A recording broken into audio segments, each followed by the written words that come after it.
बारिश का सीजन शुरू हो चुका है। भले ही बारिश आने में इस बार विलंब हो गया हो, मगर बारिश तो शुरू हो चुकी है, उसका मौसम आ चुका है।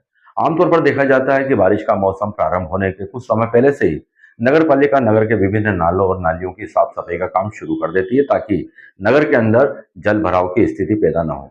मगर इस बार लापरवाही देखने में आ रही है कि नगर के कई हिस्सों के अंदर अभी तक नालों की और नालियों की पर्याप्त सफाई नहीं हुई है। इस कारण नगर के अंदर यदि वर्षा तेज होती है तो जल भराव की आशंका बन रही है।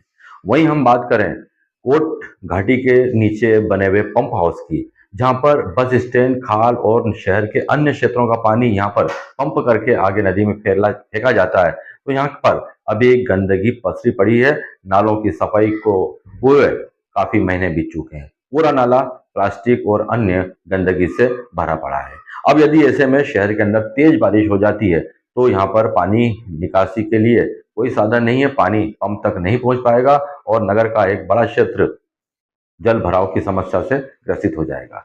नगर के अंदर जल भराव की समस्या तो वैसे ही रहती है, चाहे आप साफ सफाई करें या ना करें, मगर करने के बाद में थोड़ी सी राहत मिलती है। मगर इस बार लगता है कि वो थोड़ी राहत भी आम लोगों को मिलने वाली नहीं है, क्योंकि कोट घाटी के नीचे बना हुआ पंप हाउस तक जाने वाला जो नाला है वो पूरी तरह से इस गंदगी से चौक हो चुका है। पानी का बहाव यहाँ पर बहुत कम हो रहा है।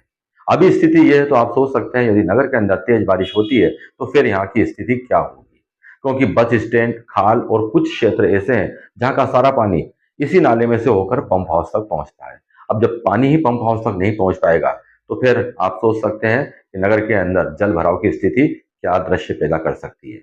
ऐसे में अब लाजमी हो गया है कि अब नगर पालिका को इस नाले की ओर तत्काल ध्यान देना होगा, क्योंकि यहाँ पर यह नाला गंदगी से लबरेज है।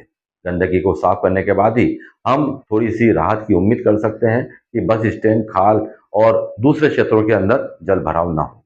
यदि इस नाले की सफाई नहीं की होती है या नहीं की जाती है तो फिर मंदसौर का एक बड़ा क्षेत्र जल भराव की समस्या से लंबे समय तक ग्रस्त रहेगा।